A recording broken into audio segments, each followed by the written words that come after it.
Saudara, rancangan kanun tentang tata cara pemberian pertimbangan Majelis Permusyawaratan Ulama (MPU) yang sudah dimasukkan dalam rapat dengar pendapat umum akan segera diparipurnakan.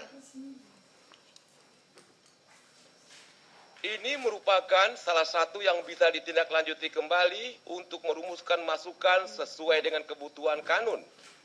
Pernyataan itu diungkapkan Ketua Komisi 7 DPR Aceh, Gufran Zainal Abidin, di sela-sela rapat harmonisasi hasil konsultasi bersama Mendagri terkait rancangan kanun tentang tata cara pemberian pertimbangan MPU di ruang Badan Musyawarah Dewan kemarin sore.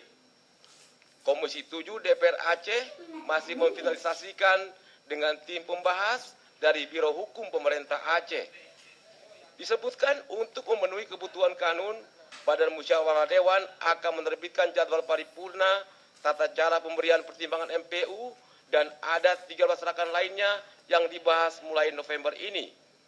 Dari masukan diterima Komisi 7 DPR Aceh, rupanya pemberian pertimbangan MPU yang selama ini diatur dengan kebijakan pemerintah sudah tidak sesuai kanun. Kanun ini nantinya MPU terlibat aktif dalam kebijakan yang dikeluarkan pemerintah terkait fatwa, tausiah, dan saran.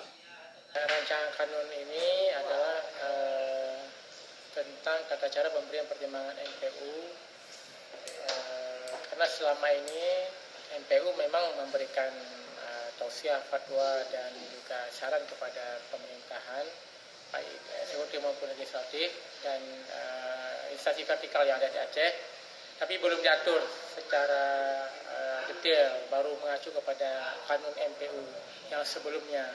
Sehingga dengan adanya rancangan kanun ini yang kita rencanakan bisa kita sahkan tahun ini karena menjadi bahagian daripada Prolegnas 2017, kita berharap pemberian pertimbangan MPU kepada eksekutif, legislatif, dan instansi vertikal yang ada di Aceh ini lebih terukur, lebih tertib, dan